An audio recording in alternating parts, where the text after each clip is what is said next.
Sunday সাসপেন্সে আমরা বিভিন্ন ধরনের সাসপেন্সের গল্প প্রচার করে থাকি, ভূত, গোয়েন্দা, অলৌকিক ইত্যাদি। ভূতের গল্পে অনেক সময় আমরা দেখেছি সেখানে ব্ল্যাক ম্যাজিক, দেবদেবী, ঝাড়ফুঁক, তন্ত্রমন্ত্র ইত্যাদির উল্লেখ থাকে। গল্পের লেখক রোমাঞ্চকর আবহাওয়া বা প্লট তৈরির খাতিরেই এগুলো ব্যবহার করে থাকেন, কোনো রকম কুসংস্কার বা অযৌক্তিক ভীতিকে প্রশ্রয় দেবার জন্য নয়। আমরা আশা করব সানডে সাসপেন্সের শ্রোতারাও সংস্কার মুক্ত হয়ে খোলা মনে গল্প শোনার আনন্দেই এই গল্পগুলি গ্রহণ করবেন। বাংলা সাহিত্যের রোমাঞ্চকর কিছু গল্প দিয়ে সাজানো আমাদের এই বিশেষ নিবেদন সানডে সাসপেন্স। আর আজ সানডে সাসপেন্সে আপনার জন্য বৈশালী দাশগুপ্ত নন্দীর লেখা গল্প এখানে অন্ধকার। বৈশালী দাশগুপ্ত নন্দীর জন্ম উত্তর 24 পরগনার সোদপুরে, বর্তমানে উত্তর কলকাতার বাসিন্দা। পেশায় সরকারি স্কুলের শিক্ষিকা, নেশায় লেখিকা। তার একক গল্প গ্রন্থ নরকের দ্বার খোলা প্রথম প্রকাশিত হয় 2019 সালে বইমেলায় বিভা প্রকাশনী থেকে। এরপর বিভা থেকেই তিনে নেত্র এবং অরণ্যমন প্রকাশনী থেকে সাপদ ছাড়াও আরও বেশ কিছু সংকলনে তাঁর গল্প প্রকাশিত হয়েছে। আজকের গল্প পাঠে এবং গল্পের সূত্রধার আমি দীপ। শুরু হচ্ছে এখানে অন্ধকার।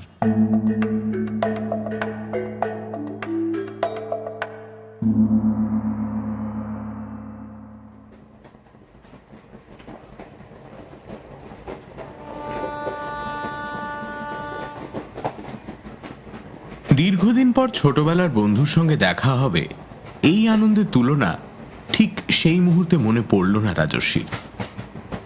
রাজধানী এক্সপ্রেসের এসি 3 টিয়ারের লোয়ার বার্থের জানলার পাশে বসে বারবার ঘড়ি দেখছিল সে। আর 2-2.5 ঘন্টার মধ্যে নিউ দিল্লি পৌঁছে যাবে ট্রেন। জানলার কাঁচের ভেতর দিয়ে দুরন্ত গতিতে সরে সরে যাওয়া গাছপালা, মাঠ, বাড়িঘর দেখতে দেখতে অনেক পুরনো কথা মনে পড়ছিল রাজস্বীর। আসিফের সঙ্গে ওর বন্ধুত্ব স্কুল লাইফ থেকে। উচ্চ মাধ্যমিক পর্যন্ত ওরা একই স্কুলে পড়েছে। তারপর কলেজ আলাদা হয়ে গেলে আস্তে আস্তে দূরত্ব বেড়ে যায়। তার আগে পর্যন্ত অটুট বন্ধুত্ব ছিল দুজনের। একসঙ্গে খাওয়া, ঘুম, পড়াশোনা, ঘোরাফেরা, এক কথায় হরিহর আত্মা ছিল দুজন। তারপর কলেজে পড়তে আসিফ চলে যায় ঢাকায়, আর রাজস্বী রয়ে যায় কলকাতায়। কিছুদিন চিঠি চাপাটি চলেছিল বটে, তারপর আস্তে আস্তে কালের নিয়মে যোগাযোগ বন্ধ হয়ে যায়। আবার এতদিন পরে দুই বন্ধুর দেখা ফেসবুকের মাধ্যমে। আসিফকে ফেসবুকের পাতায় রাজস্বী খুঁজে পেয়েছিল, তাও অন্তত বছরখানেক আগে। ওর প্রোফাইল দেখেই বোঝা যায় সোশ্যাল মিডিয়ায় ও খুব একটা নিয়মিত না। গোটা 3 ছবি সব মিলিয়ে, একটা ওর একার, একটা ওর সঙ্গে এক লাবণ্যময়ী কৃষ্ণকলির, আর একটা মাস কয়েকের বাচ্চার। এছাড়া তেমন কোনো পোস্ট নেই আসিফের। ফ্রেন্ড লিস্টেও 5 লোক। প্রোফাইলে ওর সম্পর্কে বিশেষ কোনো তথ্য দেওয়া নেই, এই যেমন কোথায় থাকে, কি করে, বিবাহিত কিনা ইত্যাদি। অবশ্য রাজস্বী মোটামুটি বুঝে নিয়েছিল যে ছবির ওই তন্নি ওর স্ত্রী আর বাচ্চাটি ওর সন্তান, যদিও ছেলে না মেয়ে তা বুঝে উঠতে পারেনি। আসিফের প্রোফাইলের শেষ পোস্ট, মানে ওই শিশুটির ছবি দেওয়া হয়েছে যে তারিখে, তাও তখন থেকে 3 মাস আগেকার। কাজেই চোখ বন্ধ করে একটা ফ্রেন্ড রিকোয়েস্ট পাঠিয়ে দিলেও রাজস্বীর সন্দেহ ছিল আদৌ আসিফের চোখে তা পড়বে কিনা। তাকে অবাক করে দিয়ে 10 দশেকের মধ্যেই নিজের ফ্রেন্ড লিস্টে স্থান দিয়েছিল তাকে আসিফ। তারপরেই আসিফের সঙ্গে কথাবার্তা বিনিময় শুরু হয়েছিল রাজস্বীর। একে একে সে জানতে পারে আসিফ থাকে দিল্লির এক শহরতলিতে, বিয়ে করেছে, একটি ছেলে আছে, একটা বেসরকারি সংস্থায় বেশ ভালো মাইনের চাকরি। রাজস্বী এখনো বিয়ে করেনি জেনে বিস্ময় প্রকাশ করেছিল সে। এভাবেই ধীরে ধীরে থমকে যাওয়া পুরনো বন্ধুত্ব গতি ফিরে পাচ্ছিল। দুই বন্ধুর মধ্যে ফোন নাম্বার বিনিময়ের পর একদিন আসিফই ফোন করেছিল রাজস্বীকে। প্রাথমিক কুশল বিনিময় হয়ে গেলে আসিফ রাজস্বীকে তার বাড়িতে আসতে আমন্ত্রণ জানায়। রাজস্বীর অফিসে তখন কাজের সাংঘাতিক চাপ, মাথা তোলারও সময় নেই। সে আসিফকে কথা দিয়েছিল এদিকটা একটু সামলেই সে প্ল্যান করবে দিল্লি যাওয়ার। এরপর আরো দু একবার আসিফের সঙ্গে কথা হয় রাজস্বীর, কিন্তু কাজের চাপ ক্রমশ বেড়ে যাওয়াতে এত ব্যস্ত হয়ে পড়েছিল সে যে গত 3 মাস সব রকম সামাজিকতা থেকে দূরে চলে গিয়েছিল রাজস্বী। এমনকি সোশ্যাল মিডিয়াতেও একেবারেই অনলাইন থাকতে সময় পেত না। অবশেষে ইয়ার এন্ডিং এর পর একটু ফ্রি হয়ে আসিফের বাড়ি যাওয়ার এই পরিকল্পনা। কিন্তু এই যে সে চলেছে ছোটবেলার বন্ধুর বাড়ি, তাতেও একটা ছোট্ট কাঁটা বিঁধে আছে। রাজস্বী ভেবেছিল ট্রেনের টিকিট কেটে হঠাৎ ফোন করে যাওয়ার তারিখ জানিয়ে চমকে দেবে আসিফকে। সেই মতো টিকিটও কেটেছিল সে রবিবার দেখেই, কারণ সে চেয়েছিল যেদিন সে প্রথম যাবে সেদিন যেন আসিফ বাড়িতে উপস্থিত থাকে। যেমন ভাবা তেমন কাজ। কিন্তু তারপরেই হলো গন্ডগোল। যতবারই আসিফের নম্বরে ফোন করে ততবারই ওপাশ থেকে যান্ত্রিক স্বরে ঘোষণা শোনা যায়, You seem to have dialed a wrong number. Please check the number you have dialed. আপনি ভুল নম্বর ডায়াল করেছেন। বারবার চেষ্টা করে বিফল হয়ে মন খারাপ হয়ে গিয়েছিল রাজস্বীর। সে ফেসবুক মেসেঞ্জারেও লিখেছিল আসিফকে, কিন্তু সেখানেও আসিফকে অ্যাক্টিভ 2 months ago দেখাচ্ছে দেখে বেশ দমে গিয়েছিল সে। একবার ভেবেছিল টিকিট ক্যান্সেল করে দেবে। তারপর বন্ধুর সঙ্গে দেখা করার ইচ্ছের পাল্লাটা এতটাই ভারী হয়ে উঠল যে মেসেঞ্জার থেকে আসিফের সঙ্গে পুরনো বার্তালাপের রেকর্ড বের করে সেখান থেকে আসিফের বাড়ির ঠিকানা জোগাড় করে ও দিল্লি যাওয়া মনস্থ করে। এটাও ঠিক করে নিল রাজস্বী যে যদি আসিফকে বাড়িতে না পায় তবে কোনো হোটেলে উঠে দিল্লি আগ্রা ঘুরে ফিরে যাবে কলকাতায়। এরকম একা একা ঘোরায় অভ্যস্ত রাজস্বী। মাঝে মাঝে সঙ্গীর অভাব বোধ হয় বটে। অবশ্য সঙ্গী না বলে সঙ্গিনী বলাই যুক্তিযুক্ত হবে হয়তো, কিন্তু পরমুহূর্তেই একা জীবনের স্বাধীনতার স্বাদ মনে পড়তেই সেই চিন্তাকে দূরে সরিয়ে দেয় সে। স্কুল জীবনে আসিফ ছিল খুব ভীতু। তার অন্ধকারে ভয়, আরশোলায় ভয়, বাবার ধমকে ভয়, হেড স্যারের বেদকে ভয়, ভূতকে ভয়, এমনকি মেয়েদেরও ভয় পেত আসিফ। আর রাজস্বী ছিল ঠিক উল্টো। অসম্ভব ডাকাবুকো সাহসী ছিল সে, আসিফের রক্ষাকর্তাও বলা চলে। দুষ্টু বুদ্ধিতে তার সমকক্ষ খুব কমই ছিল। একবার স্কুলে ক্লাস 11-এ একটি মেয়ে আসিফকে প্রেমপত্র দিয়েছিল। সেই চিঠি নিয়ে কাঁপতে কাঁপতে আসিফ এসেছিল রাজস্বীর কাছে। পারলে স্কুলই ছেড়ে দেয়। ওর আব্বা নাকি জানতে পারলে জ্যান্ত কবর দেবে ওকে। আবার মেয়েটিকে সরাসরি প্রত্যাখ্যান করাও মুশকিল, কারণ তাতে যদি মেয়েটি দুঃখ পেয়ে আত্মহত্যা করে তাহলে সে সারা জীবন নিজেকে ক্ষমা করতে পারবে না। অবশেষে মেয়েটির সঙ্গে দেখা করে তাকে বুঝিয়ে সুঝিয়ে মেটানোর দায়িত্ব নিতে হয়েছিল রাজস্বীকে। তারপরে অবশ্যই রাজস্বীর সঙ্গে মেয়েটির একটি টক মিষ্টি সম্পর্ক তৈরি হয়েছিল, কিন্তু আসিফ হাঁপ ছেড়ে বেঁচেছিল। ছেলেবেলার এমন 2-4টে নির্দোষ মজার ঘটনা মনে করে একা একাই হাসছিল রাজস্বী। আর কিছুক্ষণের মধ্যেই দেখা হতে চলেছে আসিফের সঙ্গে, এই কথা ভেবেই আবেগে প্রায় চোখে জল এসে যাচ্ছিল তার। এসব 7-5 ভাবতে ভাবতেই ট্রেন পৌঁছে গেল নিউ দিল্লি স্টেশনে। এবার এখান থেকে ট্যাক্সি নিয়ে আসিফের বাড়ি। আসিফ ঠিক নিউ দিল্লি শহরে থাকে না, ওর বাড়ি একটু মফস্বলের দিকে। এখান থেকে ট্যাক্সিতে 1.5 ঘন্টা মতো লাগে। রাজস্বী ট্যাক্সিতে উঠে ড্রাইভারকে ঠিকানা বলে দিয়ে গা এলিয়ে বসে পড়ল পেছনের সিটে। ট্রেনে ওর ভালো ঘুম হয় না, তাই গাড়ি চলতে থাকার মিনিট 15-র মধ্যেই ওর চোখে তন্দ্রা জড়িয়ে এলো। ট্যাক্সি মূল শহর ছেড়ে এগিয়ে চলল। রাজস্বী চটকা ভাঙল পাঞ্জাবি ড্রাইভারের ডাকে। हाँ जी सर आ गए।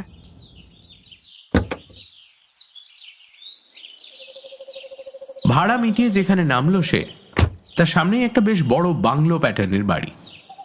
ভালো করে দেখে সে বুঝলো এটাই আসিফের বাড়ি। এই তো গেটের পাশে মার্বেলে খোদাই করা নাম লেখা তামান্না, আর ওই যে কালো গেটের গ্রিলের ফাঁক দিয়ে দেখা যাচ্ছে মোরাম বিছানো সরু পথ চলে গেছে দরজা পর্যন্ত। এসবই আসিফের দেওয়া বর্ণনার সঙ্গে হুবহু মিলে যাচ্ছে। রাজস্বী দেখলো গেট খোলা, কাজেই আর অপেক্ষা না করে সে ঢুকে পড়ল। মোরাম বিছানো পথের দুপাশে আসিফের বর্ণনা মতোই মাঝারি উচ্চতার গাছের সারি। কিন্তু দেখে একটু অবাক হলো রাজস্বী যে গাছগুলো পরিচর্যার অভাবে শুকিয়ে কালচে বর্ণ ধারণ করেছে। অথচ আসিফ বলেছিল ওর স্ত্রী মিতুল গাছ খুব ভালোবাসে। ছেলের পরেই ও গাছের যত্ন করে, এমনকি এ ব্যাপারে আমি আসি 3 নম্বরে। মজা করে বলেছিল সে। আর মজা বাদ দিলেও রাজস্বী জানে যারা গাছ ভালোবাসে সত্যি তারা সন্তানের মতোই যত্ন করে। সেই মিতুলের এত আদরের গাছের এই অবস্থা দেখে বিস্মিত বোধ করল রাজস্বী। বাড়ির দিকে তাকিয়ে আবার অবাক হলো সে। বাড়ির দরজা জানলা আষ্টে পৃষ্ঠে বন্ধ। প্রথমে তার মনে হলো তাহলে কি আসিফ সপরিবারে কোথাও গেছে। তারপর ভাবলো এত গরমে হয়তো ঘরে এসি চলছে, তাই সব বন্ধ। মন থেকে পুরোপুরি খটকাটা না গেলেও দরজার পাশে লাগানো কলিং বেলটা বাজালো রাজস্বী।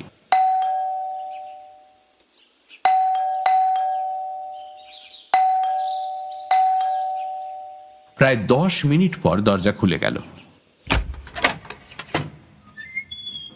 ইতিমধ্যে থেমে থেমে 12 বেল বাজিয়েছে রাজস্বী।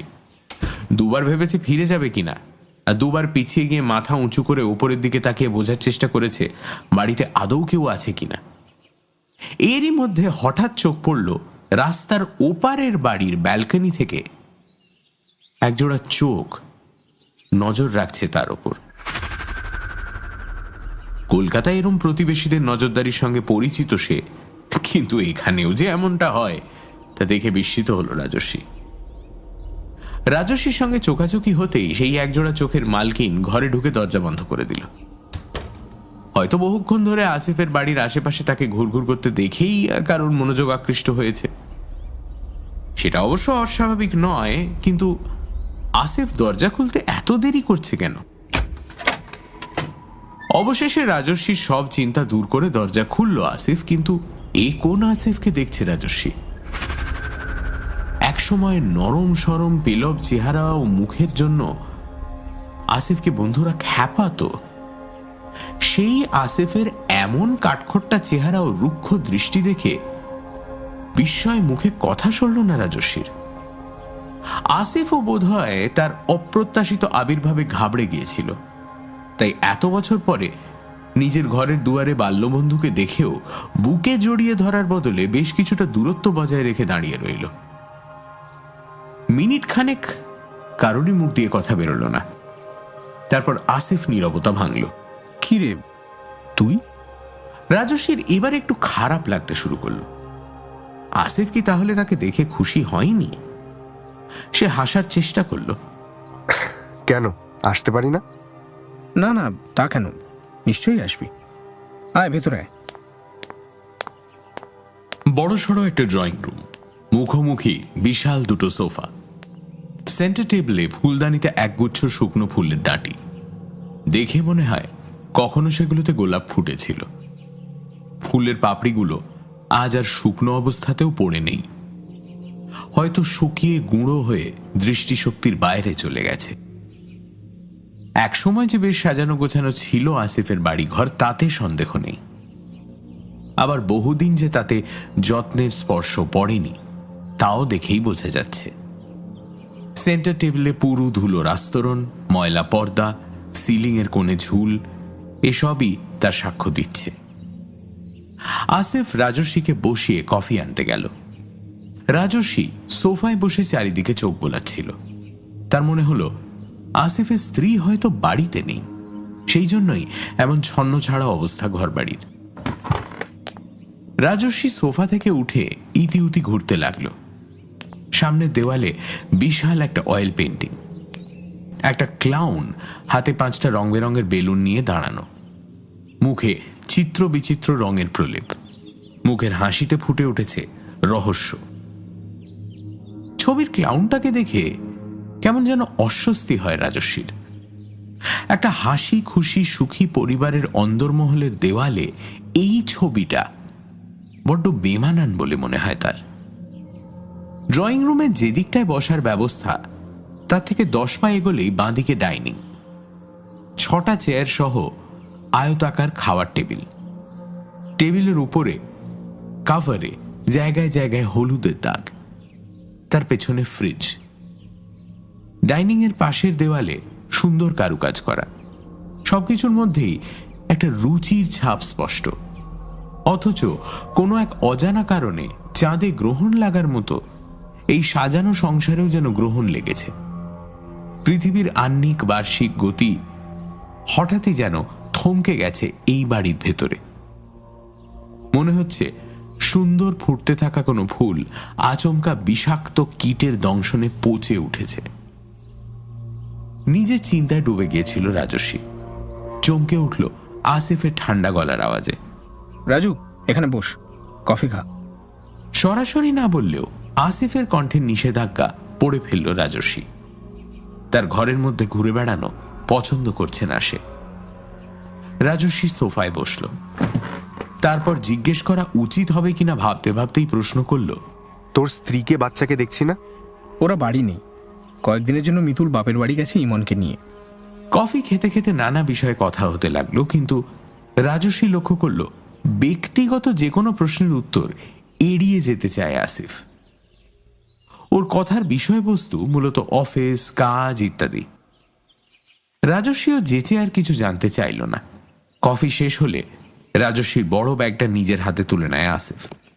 চল তোর ঘরটা দেখিয়ে দিই। আরে ব্যাগটা আমাকে দে, তুই নিচ্ছিস কেন? এখানে তুই আমার অতিথি, তোর যত্ন করা আমার কর্তব্য। আসার পর থেকে এই প্রথম সে হাসতে দেখল আসিফকে, কিন্তু বন্ধুর হাসিতে বন্ধুত্ব খুঁজে পেল না রাজস্বী। বড় কৃত্রিম, বড় যান্ত্রিক যেন আসিফের আচরণ। মনটা খুব খারাপ হয়ে যাচ্ছিল তার। ড্রয়িং আর ডাইনিং এর মাঝখান দিয়ে উঠে যাওয়ার ঘোরানো সিঁড়ি বেয়ে দোতলায় উঠে করিডোরের দুপাশে 4টে ঘর। সিঁড়ি দিয়ে উঠে সোজা তাকালে করিডোরের একদম শেষে বাহির্মুখো একটা বড় কাঁচের জানলা। রাজস্বী অবাক হয়ে দেখে যে জানলার পুরোটাই ভেতর থেকে কাগজ দিয়ে আটকে দেওয়া হয়েছে। ফলে অন্ধকার করিডোরে দিনের বেলাতেও একটা বাল্ব জ্বালিয়ে রাখতে হয়েছে। করিডোরের বাঁদিকের শেষের ঘরটা বরাদ্দ হলো রাজস্বীর জন্য। আসিফ ঘরে ঢুকে আলো জ্বেলে দিল। ঘরটা বেশ বড়। খাট, আলমারি, টিভি, রাইটিং টেবিল, 2টো চেয়ার ছাড়াও অ্যাটাচড বাথরুম রয়েছে। যে দরজা দিয়ে ঢুকলো রাজস্বী, তার উল্টো দিকের দেওয়ালে একটা বেশ বড় কাঠের দরজা, যার দুপাশে 2টো সরু কাঁচের জানলা। সম্ভবত ওপাশে ব্যালকনি রয়েছে। ওই দরজা সেখানেই যাওয়ার জন্য। বাড়ির অন্য অংশের মতোই এই ঘরের ভেতরেও অন্ধকারের সাম্রাজ্য। আলো না জ্বাললে ঘরের ভেতরে কিছুই দেখা সম্ভব নয়। ব্যালকনির দিকে সরু কাঁচের জানলা দুটো দিয়ে তেমন আলো ঢোকে না মোটা পর্দার জন্য। তুই বিশ্রাম নে, আমি পরে আসবো। কথা শেষ করে আসিফ বেরিয়ে যেতে যেতে আবার ফিরে এলো। আর শোন, আমাকে জিজ্ঞেস না করে বাড়ি থেকে বেরোস না। আসলে লোকজন খুব একটা ভালো নয়, দরজা জানলাও খোলার দরকার নেই। অদ্ভুত দৃষ্টিতে রাজস্বীর দিকে কয়েক মুহূর্ত তাকিয়ে ঘর থেকে বেরিয়ে গেল সে। আসিফের যাওয়ার পথের দিকে তাকিয়ে থাকতে থাকতে ভুরু কুঁচকে গেল রাজস্বীর। তারপর ব্যাগ খুলে নিজের গোছগাছে ব্যস্ত হয়ে পড়ল। স্নান করে ফ্রেশ হয়ে ঘুমে চোখ জড়িয়ে এসেছিল রাজস্বীর। কতক্ষণ ঘুমিয়েছে খেয়াল নেই। ঘুম ভেঙে দেওয়ালে টাঙানো ঘড়িতে সময় দেখল দুপুর 2টো। সেই কখন 1 কাপ কফি খেয়েছে, তারপর থেকে আর কিচ্ছু পড়েনি পেটে। আসিফেরও দেখা নেই। সুতরাং দরজা খুলে বেরোলো রাজস্বী। কাঁচের জানলার ওপর কাগজের আস্তরণ ভেদ করে যেটুকু দিনের আলো ঢুকছে, তাতে করিডোর সম্পূর্ণ আলোকিত হয়নি। আসিফ সম্ভবত নিচে নামার সময় আলোর সুইচ অফ করে গেছে। আধো আলো আধো অন্ধকারে করিডোরের দুপাশে মুখোমুখি বন্ধ ঘরগুলোকে হরর মুভি সেটের মতো দেখাচ্ছিল। তার থাকার ঘর ছাড়া বাকি 3টে ঘরই বাইরে থেকে তালাবন্ধ। নিচের তলা থেকে খুটখাট আওয়াজ আসছে। সম্ভবত আসিফ লাঞ্চের আয়োজনে ব্যস্ত। পুরো কার্পেট বেছানো সিঁড়ি দিয়ে নিচে নেমে যায় রাজস্বী। ড্রয়িং রুমের আলো নেভানো। ডাইনিং এর পাশ দিয়ে কিচেনে যাওয়ার রাস্তা। আসিফ নিশ্চয়ই সেখানে। বাড়িতে প্রবেশ করার মূল দরজার মাথার ওপর ঘষা কাঁচের স্কাইলাইট দিয়ে সামান্য দিনের আলো প্রবেশ করছে, কিন্তু সেই আলো ডাইনিং এরিয়াতে এসে পৌঁছচ্ছে না। ড্রয়িং রুম পার করে যেতে যেতে চোখ পড়ল দেওয়ালের অয়েল পেন্টিংটার দিকে। রাজস্বীর বুকটা ছ্যাঁত করে উঠল। যদিও সে অনেকটাই পাশ থেকে দেখেছে, তবু তার কেন মনে হচ্ছে যে ছবির ক্লাউনটা যেন সেখানে নেই। ছবির খালি ফ্রেমটা অন্ধকার ঘরে বড়ই অস্বস্তির কারণ হয়ে উঠছে তার কাছে। অথচ সামনে গিয়ে দেখার সাহস হচ্ছে না তার। নিজের মনকে বোঝালো নিশ্চয়ই চোখের ভুল, অন্ধকারে স্পষ্ট দেখা যাচ্ছে না বলে অমন মনে হচ্ছে। দ্রুত পা চালিয়ে জায়গাটা পার করে কিচেনে যেতে চাইল রাজস্বী। হঠাৎ একটা আওয়াজ তার কানে এলো। কান খাড়া করে বোঝার চেষ্টা করল রাজস্বী। দুটো আলাদা গলার আওয়াজ, একটা প্রাপ্তবয়স্ক পুরুষের গলা, অন্যটা একটা শিশুর। কি কথা হচ্ছে তা বোঝা না গেলেও বোঝা যাচ্ছে শিশুর আবদার আর খিলখিলে হাসির শব্দ, আর তার পাশাপাশি একজন পুরুষের তাকে বোঝানোর বা খুনসুটির শব্দ। রাজস্বীর কৌতূহলী মন তাকে সেই শব্দের দিকে আকৃষ্ট করল। ওপরে ওঠা সিঁড়ির পাশের অন্ধকার কোণে একটা ঘর। ঘরটা একটু ভেতর দিকে বলে ড্রয়িং রুম থেকে চট করে চোখে পড়ে না। সেই ঘরের ভেতর থেকেই শব্দটা আসছে। পায়ে পায়ে এগিয়ে গিয়ে ভেতর থেকে বন্ধ দরজায় কান পাতে রাজস্বী। না, কোনো ভুল নেই। এই তো এক পুরুষ কণ্ঠের বাৎসল্য মিশ্রিত উচ্ছ্বাস। খুব ভুল যদি না হয় তার, তবে এই গলা আসিফ ছাড়া আর কারণ নয়। আর তার সঙ্গে খিলখিল হাসির তরঙ্গে সঙ্গত দিচ্ছে এক শিশু কণ্ঠ। আসিফের ছেলে কি তবে তার মায়ের সঙ্গে মামার বাড়ি বেড়াতে যায়নি? কিন্তু তা কি করে সম্ভব? এতটুকু শিশু কি মাকে ছেড়ে থাকতে পারবে? আর যদি থাকেও, আসিফ তাহলে সেই কথা কি তাকে বলতো না? নিজের কৌতূহল সংযত করতে না পেরে একটা গর্হিত কাজ করে বসে রাজস্বী। এক চোখ বন্ধ করে দরজার কি হোল দিয়ে উঁকি মারে। ঘরের ভেতরে আলো জ্বলছে। আসিফ বা শিশুটি দৃষ্টিপথে না থাকায় সে কাউকে দেখতে পায় না প্রথমটায়। কিন্তু কয়েক মিনিট পরেই প্রচন্ড আতঙ্কে দরজার বাইরে মেঝেতেই বসে পড়ে সে। ঘরের ভেতর থেকে একটা ঘোলাটে চোখ কি হোল দিয়ে চেয়ে রয়েছে তার দিকে। সে চোখের দৃষ্টি কোনো জীবিত মানুষের বলে মনে হলো না তার। স্থির অপলক সেই চোখের পুরোটাই ঘোলাটে। তার মনি বা সাদা অংশ আলাদা করে বোঝা যাচ্ছে না। মনে হচ্ছে একটা ঘোলাটে পর্দা কুয়াশার মতো আবৃত করে রেখেছে চোখটাকে।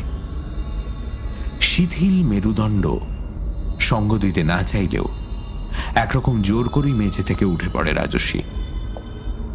পিছতে পিছতে আস্তে আস্তে উঠে পড়ে সিঁড়ি বেয়ে। তারপর এক ছুটে নিজের ঘরে ঢুকে দরজা বন্ধ করে দেয় সে। বন্ধ দরজায় পিঠ ঠেকে হাঁপাতে থাকে। ঘরের ভেতরে নৈশব্দ তার দম বন্ধ করে আনছে। বাইরে সিঁড়ি দিয়ে কারোর উঠে আসার শব্দ, ধাপে ধাপে উঠে আসছে পদশব্দ। হৃদয় ধুকপুকুনি যেন নিজের কানে শুনতে পাচ্ছে রাজস্বী। পায়ের শব্দটা এসে থামল তারই দরজার সামনে।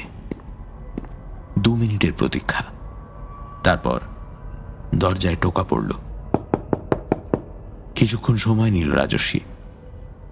একটা দীর্ঘ প্রশ্বাস টেনে দরজা খুলল সে। কি রে, খাবি না?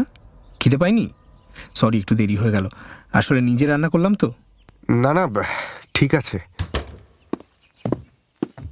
আসিফের পেছন পেছন সিঁড়ি দিয়ে নামতে নামতে রাজস্বীর মনে হলো আসিফ হাসছে, কৌতুক ঝিলিক দিচ্ছে ওর চোখের তারায়। না, অনেক চেষ্টা করেও সেই ঘোলাটে পর্দা দেখতে পেল না রাজস্বী আসিফের চোখে। ডাইনিং টেবিলটার কাভারটা তুলে কিছুটা অংশ মুছে ধুলো পরিষ্কার করার চেষ্টা করা হয়েছে। পরিষ্কার অংশে দুটো ডিশ পেতে খাওয়ার ব্যবস্থা হয়েছে। আয়োজন সামান্যই, ভাত আর চিকেন কারি। তবে সেদিকে এতটুকু খেয়াল ছিল না রাজস্বীর। কোনো মতে খাওয়া শেষ করে উঠে পড়ল সে। আসিফকে কৈফিয়ত দিল ক্লান্তির। তারপর নিজের ঘরে ঢুকে দরজা বন্ধ করল।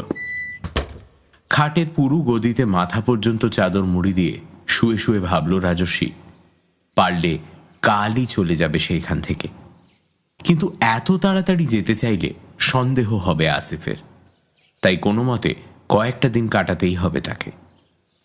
বিছানায় শুয়ে এপাশ ওপাশ করতে করতে একসময় উঠে পড়ল রাজস্বী। প্রায় 4টে বাজে। কতক্ষণ বাইরের পৃথিবীর আলো হাওয়ার স্পর্শ পায়নি সে। এখনো যথেষ্ট রোদ থাকার কথা। বিকেলের পড়ন্ত রোদের কথা মাথায় আসতেই ব্যালকনিতে গিয়ে দাঁড়াতে ইচ্ছে হলো তার। ব্যালকনির দরজা ভেতর থেকে গোটা 3 ছিটকিনি দিয়ে আটকানো। বোঝাই যায় অনেক দিন খোলার প্রয়োজন হয়নি। ছিটকিনিগুলো খুলে দরজার পাল্লা দুটো হাট করে খুলে দেয় রাজস্বী। ব্যালকনির নিচে রাস্তা। আসিফের বাড়িটা বড় রাস্তা থেকে ভেতর দিকে হওয়ায় খুব বেশি লোক চলাচল নেই এই রাস্তায়। আশেপাশে যে কটা বাড়ি দেখা যাচ্ছে বেশিরভাগেরই পেছন দিক পড়ছে এদিকে। শুধু এই বাড়ি আর রাস্তার উল্টো দিকের বাড়িটা, যেটা থেকে সকালে মেয়েটা নজর রাখছিল তার উপরে, এই দুটো বাড়িরই দরজা দেখা যাচ্ছে নিচের রাস্তার দিকে মুখ করা। সামনের বাড়ির ব্যালকনি এখন ফাঁকা। মেয়েটি হয়তো দিবানিদ্রায় মগ্ন। চা এনেছি। কিরে, ঘুমোচ্ছিস নাকি? এ কি, এই দরজা খুললো কে? তুই খুলেছিস? আমাকে না জিজ্ঞেস করে দরজা খুলেছিস? এক্ষুনি ঘরে ঢোক, এক্ষুনি ঢোক। রাজস্বীকে একরকম টেনে ঘরে ঢুকিয়ে আবার ব্যালকনির দরজা 3টে ছিটকিনি বন্ধ করে দিল আসিফ। তারপর রাজস্বীর দিকে জ্বলন্ত দৃষ্টিতে তাকিয়ে বেরিয়ে গেল ঘর ছেড়ে। কয়েক মিনিটের মধ্যেই ফিরে এলো আবার, হাতে একটা বড় তালা। ব্যালকনির দরজায় তালা ঝুলিয়ে চাবিটা নিজের পকেটে রাখলো আসিফ। তারপর রাজস্বীর দিকে তাকিয়ে হাসল। রাজস্বী আসিফের আচরণে হতবাক হয়েই ছিল। আরো অবাক হলো কয়েক মুহূর্ত আগে রাগে উন্মত্ত আসিফের মুখে এমন হাসি দেখে। এত তাড়াতাড়ি একজন মানুষ কিভাবে নিজের আচরণ পাল্টে ফেলতে পারে তা তার মাথায় ঢুকল না। তাছাড়া ব্যালকনির দরজা খোলাটা কিভাবে এত বড় অপরাধ হতে পারে সেটাও বুঝে উঠতে পারছিল না আসিফ। আসিফ রাজস্বীর হাত ধরে চেয়ারে বসালো। তারপর চা বানাতে বানাতে বলল, রাগ করলি নাকি? আসলে তোকে বললাম না, এখানকার লোকজন ভালো নয়। খালি আমার সংসারের হাঁড়ির খবর নিতে চায়, আমার ক্ষতি চায়। তাই কখনো দরজা জানলা খুলি না আমরা। তুইও খুলিস না, কেমন? রাজস্বী তখনও একটু বেজার হয়েই ছিল। চায়ের কাপ হাতে নিয়ে বসে রইল অনেকক্ষণ। আসিফ অনেক কিছু বলে যাচ্ছিল, রাজস্বীর কানে কিছুই ঢুকছিল না। আসিফের মানসিক ভারসাম্য আদৌ বজায় রয়েছে কিনা তা নিয়ে সন্দেহ জাগছিল তার মনে। ঘরে বসে সন্ধেটা কেটে গেল রাজস্বীর। কি ভেবে এসেছিল আর কিভাবে সময় কাটছে তার। আসিফ তাকে বিশেষ সঙ্গ দিতেও আসছে না। চা খেয়ে যাওয়ার সময় বলে গেল তাকে নাকি কোথাও বেরোতে হবে, কাজ আছে। এই সময়টুকু রাজস্বী যেন বই পড়ে বা টিভি দেখে কাটিয়ে নেয়। রাতে ডিনারের টেবিলে আবার তাদের দেখা হবে। তবে রাজস্বীর অসুবিধার জন্য বারবার ক্ষমা চাইছিল আসিফ। ঘরের মধ্যে দম বন্ধ হয়ে আসছিল তার। কাহাতক এভাবে শুয়ে বসে কাটানো যেতে পারে? মোবাইলটা হাতে নিয়ে কিছুক্ষণ নাড়াচাড়া করল রাজস্বী। সকালের পর থেকে হোয়াটসঅ্যাপ, ফেসবুকে কোনো নোটিফিকেশন নেই। সময়টা দেখল লাস্ট এসেছে বেলা 11:30টায়, অর্থাৎ এ বাড়িতে ঢোকার আগে। একটা সন্দেহ মাথাচাড়া দিচ্ছিল তার মনে। এক বন্ধুর নাম্বার ডায়াল করল রাজস্বী। তারপর আর একজন। জনা 5 নাম্বার ডায়াল করার পর নিঃসন্দেহ হলো সে। এই বাড়ির কোথাও জ্যামার বসানো রয়েছে। সেই জন্যই কোনো ফোন কানেক্ট হচ্ছে না, এমনকি নেট কানেকশনও বন্ধ। এবার সত্যি ভয় করতে শুরু করলো রাজস্বীর। সে কোনো বড়সড় বিপদে পড়ছে না তো? আসিফ কি পাগল নাকি অপরাধী? নিচের ঘরের বাচ্চাটা কে? তাকে দেখা যায় না কেন? ওই বিভৎস চোখটাই বা কার? পাশের বাড়ির মেয়েটা কি কিছু জানে? নইলে সে অমন করে লক্ষ্য রাখছিল কেন? মেয়েটির কথা মনে পড়তেই যেন একটা আলাদা দিশা দেখতে পেল রাজস্বী। এখন আসিফ বাড়িতে নেই। সে যদি মেয়েটির সঙ্গে দেখা করতে পারে তবে হয়তো কিছু জানা যেতে পারে। তাছাড়া বাইরে বেরোলে দু একজনকে ফোন করে এসব জানানো যেতে পারে। পৃথিবীর কেউ তার হদিশ জানে না, এই ভাবনাটা এখন তাকে স্বস্তি দিচ্ছিল না। তার বন্ধুরা জানে সে দিল্লি গেছে, কিন্তু এর বেশি কিছু জানে না। তাদের এখন সব জানাতে চায় সে। আপনজনের অভাব খুব বোধ করছিল রাজস্বী। প্রস্তুত হয়ে নেয় রাজস্বী। তারপর সিঁড়ি বেয়ে নেমে যায় সে। করিডোরে আলো জ্বলছে, কিন্তু নিচের ড্রয়িং রুমের আলো আগের মতোই নেভানো। সিঁড়ি দিয়ে নেমে মোবাইলের আলোয় সাবধানে চলছিল সে। সেই দিনের সেই ঘরটা প্রবলভাবে আকর্ষণ করছিল তাকে। তাই বাঁ দিকের বদলে ডান দিকে ঘুরে যায় রাজস্বী। ঘরটার দরজা বন্ধ আগেরই মতো, কিন্তু আজ ভেতর থেকে নয়, বাইরে থেকে। আস্তে আস্তে এগিয়ে গিয়ে দরজার ছিটকিনি খোলে রাজস্বী। দরজার পাল্লাটা খুলে যেতেই একটা বিশ্রী পচা গন্ধ এসে ধাক্কা মারে তার নাকে। নাড়ি ভুঁড়ি পাক দিয়ে বমি উঠে আসতে চাইছে যেন। পকেট থেকে রুমাল বার করে নাকে বেঁধে নেয় রাজস্বী। তারপর ঢুকে পড়ে ঘরে। মোবাইলের আলো ঘুরিয়ে ঘুরিয়ে ঘরের ভেতরটা দেখে নিতে চাইল সে। বিশেষ কোনো আসবাব নেই, শুধু ঘরের মাঝখানে পাশাপাশি দুটো খাট। খাট না বলে শয্যা বলাই ভালো। চারদিকে উঁচু কিনারা বিশিষ্ট সাদা রঙের বাক্স ধরনের জিনিস। তাতে বিছানাপত্র পেতে শোয়ার ব্যবস্থা করা রয়েছে। দুটো এক মাপের নয়, একটা বড়, অন্যটা একটু ছোট। বিছানা না থাকলে জিনিস দুটোকে অনায়াসে কফিন ভাবা যেত, কিন্তু সে দুটো খালি। যাদের জন্য এ শয্যা প্রস্তুত রয়েছে তারা এই মুহূর্তে সেখানে নেই। দুই শয্যাকে কেন্দ্র করে মেঝেতে প্রচুর অর্ধগলিত মোমবাতি বসানো। কি একটা অজানা আকৃতির আলপনা রয়েছে মেঝেতে। সেখানে ছড়ানো বিচিত্র আকারের শিশি, বোতল, চুলের মতো বস্তুর গোছা, কয়েকটি লম্বা পেরেক ইত্যাদি। শিশি বোতলগুলোর মধ্যে নানা রঙের জলীয় বস্তু। তার মধ্যে গাঢ় লাল রঙের একটা পদার্থকে দেখে রক্তের কথা মনে হলো রাজস্বীর। আয়োজন দেখে তার মনে হলো আসিফ ব্ল্যাক ম্যাজিক জাতীয় কিছু করছে। মনে মনে উত্তেজিত হলো রাজস্বী, কিন্তু কেন, কোন উদ্দেশ্যে এসব করছে? আর এই বিছানা কাদের জন্য? তাহলে কি আসিফ ওর স্ত্রী পুত্রের উপর এসব প্রয়োগ করছে? ওর স্ত্রী মিতুল কি তাহলে বাপের বাড়ি যায়নি? দুপুরে যে বাচ্চার গলার আওয়াজ পেয়েছিল রাজস্বী, সে কি তবে আসিফের ছেলে? কিন্তু তারাই বা স্বেচ্ছায় কেন এই ঘরে বন্দী থাকবে? আর যদি আসিফ তাদের জোর করে বন্দী রাখেও, এখন তারা কোথায়? তাছাড়া কি হোল দিয়ে নির্নিমেষ চোখে চেয়ে থাকা সেই চোখ। আর একবার শিউরে ওঠে রাজস্বী। তার মনে হয় এবারে ঘর থেকে বেরোনো উচিত। একবার বাইরে যেতেই হবে। আসিফ ফেরার আগেই ফিরতে হবে তাকে। বেরোবার জন্য পেছনে ঘুরতেই মেঝের উপর কয়েকটা পায়ের ছাপ দেখে থমকে গেল রাজস্বী। দুজোড়া জলে ভেজা পায়ের ছাপ বিছানার কাছ থেকে দরজার দিকে চলে গেছে। তার মধ্যে যেটা বড় মাপের, তার আকার দেখে মনে হলো কোনো মহিলার পায়ের ছাপ, আর অন্যটা কোনো শিশুর। যেন সদ্য স্নান করে মা তার সন্তানকে নিয়ে হেঁটে গেছে মেঝের ওপর দিয়ে। তাড়াতাড়ি মোবাইলের আলো বন্ধ করে ঘর থেকে বেরিয়ে দরজা বন্ধ করে পেছনে ফিরতেই চোখ সয়ে আসা অন্ধকারে দৃশ্যটা চোখে পড়ে রাজস্বীর। ড্রয়িং রুমের সোফার ওপর তার দিকে পেছন ফিরে বসে আছে একটা মূর্তি। একজন মহিলা, স্থির, নিস্পন্দ, তার চুল খোলা।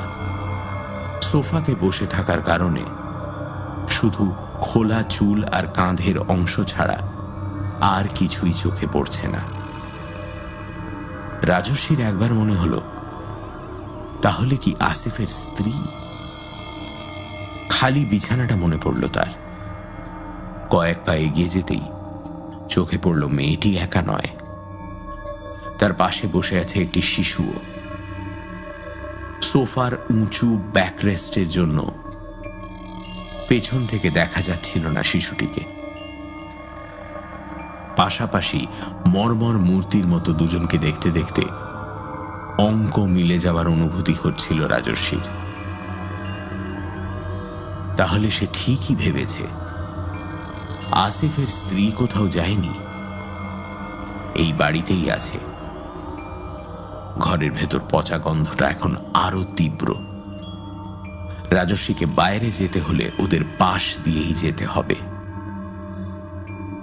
একবার ভাবলো গিয়ে কাজ নেই, আস্তে আস্তে উপরে উঠে যাই, কিন্তু কৌতূহল তাকে সেখান থেকে যেতে দিল না, বরং এক পা করে এগিয়ে যায় সে ওদের দিকে। দুপা এগোতেই ছপ করে মেঝেতে কোনো জলীয় পদার্থে পা পড়ল রাজস্বীর। অনুমানে বুঝল জল। এখানে জল এলো কোথা থেকে? মোবাইলের আলোটা জেলে মেঝের দিকে ধরল সে। একটা জলের ধারা বয়ে চলেছে সোফা থেকে পেছনের দিকে। মোবাইলের আলোটা জলের উৎসের খোঁজে একটু নাড়াচাড়া করতেই মেরুদণ্ড বেয়ে একটা ঠান্ডা স্রোত বয়ে গেল রাজস্বীর।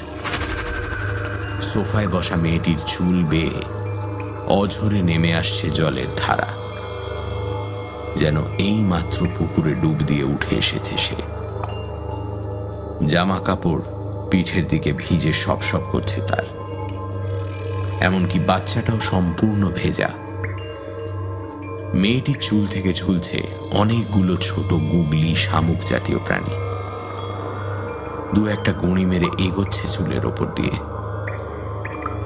মোবাইলের আলোটা ওদের মাথার ওপর পড়তেই দুজনে একসঙ্গে ফিরে তাকালো রাজস্বীর দিকে। সেই চোখ, ঘোলাটে পর্দা ঢাকা মণিহীন দুজোড়া চোখ রাজস্বীর বুকের রক্ত শুকিয়ে দিল। কুঁচকে থাকা ভেজা চামড়া, মুখের ফ্যাকাশে রং আর কালো হয়ে আসা ঠোঁট ইঙ্গিত দিচ্ছে এরা কেউ ইহ জগতের বাসিন্দা নয়। রাজস্বীর পা দুটো যেন কেউ মেঝের সঙ্গে আঠা দিয়ে সেঁটে দিয়েছে। কখন হাত থেকে মোবাইলটা পড়ে গেছে খেয়ালই নেই। দুজোড়া দৃষ্টিহীন চোখের অনিমেষ দৃষ্টির সম্মোহন বিবশ করে ফেলেছে তাকে। জ্ঞান হারিয়ে মেঝেতে বয়ে চলা জলের ওপর লুটিয়ে পড়ে রাজস্বী। জ্ঞান ফেরায় প্রথমটায় কিছু ঠাহর করতে পারল না সে। কয়েক সেকেন্ড লাগলো মনে করতে সে কোথায় এবং কি ঘটেছিল। মনে পড়া মাত্রই ধড়ফড় করে উঠে বসল রাজস্বী। প্রথমেই চোখ গেল সোফার দিকে, ঠিক যেখানে দুই বিভীষিকাকে বসে থাকতে দেখেছিল সে। সেই জায়গাটা এখন খালি। মেঝেতে হাত দিয়ে বুঝল জলের লেশ মাত্র নেই সেখানে। একটাই স্বস্তির কথা, আসিফ সম্ভবত এখনো ফেরেনি। উঠে দাঁড়িয়ে একবার সোফার সামনে গিয়ে দাঁড়ায় রাজস্বী। না, কেউ নেই। হাঁপ ছেড়ে নিজের ঘরের উদ্দেশ্যে এগোলো সে। সামনে দেওয়ালে সেই পেন্টিংটা, রং বেরঙের কয়েকটা বেলুন ভাসছে বাতাসে, আর সেগুলো সুতোগুলো ধরা আছে। না, কোথাও ধরা নেই। ক্লাউনটা সেখানে নেই। ফ্রেমে আটকানো ছবির সিংহভাগ বিলকুল ফাঁকা। শুধু ওপরের দিকে 1, 2, 3, 4, 5, 6 6টা বেলুন। কি? আবার গুনে রাজস্বী। 1, 2, 3, 4, 5, 6। রাজস্বীর স্পষ্ট মনে আছে এ বাড়িতে ঢোকার পর সে 5টা বেলুন দেখেছিল ক্লাউনটার হাতে, আর এখন 6টা। এ বাড়িতে পা দেওয়ার পর থেকে এত রকমের অবিশ্বাস্য ঘটনা ঘটতে দেখেছে রাজস্বী যে কোনো কিছুতেই আর অবাক লাগছে না। দৌড়ে সিঁড়ি দিয়ে উঠতে উঠতে সিদ্ধান্ত নেয় রাজস্বী কোনো ক্রমে রাতটুকু কাটলেই আর এখানে নয়, কাল সকালেই যেভাবে হোক বেরিয়ে পড়বে এই অভিশপ্ত বাড়ি থেকে। ঘরে গিয়ে মাথা পর্যন্ত মুড়ি দিয়ে শুল রাজস্বী। ঘরে এসি না চললেও আজ বোধহয় চলত তার। শরীরের অভ্যন্তর থেকে একটা শীতল অনুভূতি তার সব ইন্দ্রিয়গুলোকে গ্রাস করে ফেলছে। রাতে আসিফ এলো তাকে ডিনারের জন্য ডাকতে। শরীর খারাপ আর ক্লান্তির অজুহাতে ঘর থেকে বেরোনো না সে। খিদে নেই বলে খেতেও চায়নি। আসিফ কিছুক্ষণ অপেক্ষা করে গুড নাইট জানিয়ে চলে গেল। বুকের অন্তঃস্থল থেকে একটা কাঁপুনি উঠে এসে মাঝে মাঝে শিহরণ জাগিয়ে তুলছে রাজস্বীর গায়ে। তার ষষ্ঠ ইন্দ্রিয় জানান দিচ্ছে সে এক মুহূর্তের জন্যও নিরাপদ নয় এখানে। মনে মনে সে ঠিক করলো কাল ভোরের আলো ফুটলেই চুপি সারে বিদায় নেবে। আসিফ ঘুম থেকে ওঠার আগেই পালাবে সে। এই কথা মনে আসাতে টান টান হয়ে থাকা স্নায়ুগুলো সামান্য শিথিল হলো যেন। ঘুমানোর চেষ্টা করছিল রাজস্বী এ বিষয়টা থেকে সম্পূর্ণ অজ্ঞাত হয়েই যে প্রায়ই আমরা ভাবি এক আর পরিস্থিতি মোড় নেয় সম্পূর্ণ অন্যদিকে। আর সেই চিরন্তন ঐতিহ্য বজায় রাখতেই হয়তো ঘন্টা দুয়েক পরেই সদ্য আসা ঘুমের রেশ কেটে গেল রাজস্বীর। ঝুপ ঝুপ করে একটা শব্দ এলো তার কানে। একটু থেমে থেমে চলছে শব্দটা। কান খাড়া করে বোঝার চেষ্টা করলো সে। তারপর গায়ে চাদরটা ফেলে উঠে দাঁড়ালো। আওয়াজটা আসছে বাড়ির পেছনের দিক থেকে। একবার ব্যালকনির দিকে এগিয়ে যেতে গিয়েও সেই দরজার তালার দিকে চোখ পড়তেই থেমে গেল রাজস্বী। এবার এগোলো সামনের দরজার দিকে। করিডোরে এসে দাঁড়াতেই শব্দটা আরো স্পষ্ট হয়ে উঠল তার কানে। শব্দের উৎস লক্ষ্য করে এগোলো সে করিডোরের শেষের কাগজে ঢাকা কাঁচের জানলার দিকে। প্রথমে ফাঁক ফোকর দিয়ে দেখার চেষ্টা করলো বাইরের দিকটা। যখন দেখা গেল না তখন কি ভেবে জানলার সাঁটা কাগজগুলো টেনে ছিঁড়তে শুরু করলো। কমপক্ষে 5-6টা স্তরে পর পর সাঁটানো কাগজ ছিঁড়ে ফেলতেই জানলার কাঁচ দেখা গেল। সেখানে মুখটা লাগিয়ে নিচের দিকে তাকাতে সে দেখল বাড়ি সংলগ্ন এক চিলতে উঠোনের মতো জায়গায় এক মনে মাটি কোপাচ্ছে কেউ। মাঝে মাঝে দাঁড়িয়ে পড়ে বিশ্রাম নিয়ে আবার শুরু করছে মাটি খোঁড়া। দিল্লির গ্রীষ্মের জন্য হয়তো তার কপালে ঘন ঘন ঘাম দেখা দিচ্ছে, তাই বিশ্রামের অবকাশে 2 আঙুলে কাঁচিয়ে নিয়ে ঝেড়ে ফেলছে মাটিতে। রাজস্বী উপর থেকে বুঝে উঠতে পারল না লোকটা কে, কি কারণে এত রাতে গোপনে মাটি খুঁড়ছে সে। এক মুহূর্ত ভেবে সে ছুট লাগালো সিঁড়ি দিয়ে নিচের দিকে। ড্রয়িং রুমের সোফার পাশ থেকে যাওয়ার ঠিক আগের মুহূর্তে সে ঘুরে তাকালো দেওয়ালে পেন্টিংটার দিকে। সেখানে ক্লাউনটা যথাস্থানে দাঁড়িয়ে ধরে রয়েছে 6টা বেলুনের সুতো। আবার দৌড়ল রাজস্বী। বাড়ির মূল দরজায় কোনো আগল নেই, শুধু আলগা করে ভেজানো। রাজস্বীর মনে হলো সে যা ভাবছে ঠিকই ভাবছে। বাইরের লোকটা আসিফ ছাড়া আর কেউ নয়। সে খুব সন্তর্পণে দরজাটা খুলল। এতক্ষণ এক নাগাড়ে হয়ে চলা শব্দটা এখন আর শোনা যাচ্ছে না। চারিদিকে একটা শ্বাসরোধকারী নিস্তব্ধতা বিরাজ করছে। আস্তে আস্তে বাড়ি থেকে বেরিয়ে পেছনের উঠোনের উদ্দেশ্যে রওনা দেয় রাজস্বী। আসিফ কি করছে এত রাতে? এখানে আসার পর থেকে আসিফের কার্যকলাপ ক্রমশই রহস্যময় হয়ে উঠছে তার কাছে। যদিও এ ব্যাপারে সে দৃঢ় প্রতিজ্ঞ যে আগামীকাল ভোরেই সে এ বাড়ি ছাড়বে। তবু বাকি জীবনটা এই গোলক ধাঁধা নিয়ে বেঁচে থাকতে চায় না সে। যাওয়ার আগে যদি সম্ভব হয় আসিফের আচরণের রহস্য ভেদ সে করে যাবে। দরজা দিয়ে বেরিয়ে সামনে সেই সারিবদ্ধ শুকনো গাছের মধ্যিখান দিয়ে মরাম বেছানো রাস্তা চলে গেছে কালো লোহার গ্রিলের গেট পেরিয়ে বড় রাস্তার দিকে। আর ডান দিকে ও বাঁ দিকে দুটো করে সিঁড়ি নামলেই পাঁচিলের পাশ ঘেঁষে পৌঁছে যাওয়া যায় বাড়ির পেছন দিকে। সেখানে যাওয়ার জন্য বাঁ দিকে এগোলো রাজস্বী। বাড়িটাকে গোল করে ঘুরে পেছনের অপ্রশস্ত খালি অংশে পৌঁছে গেল সে।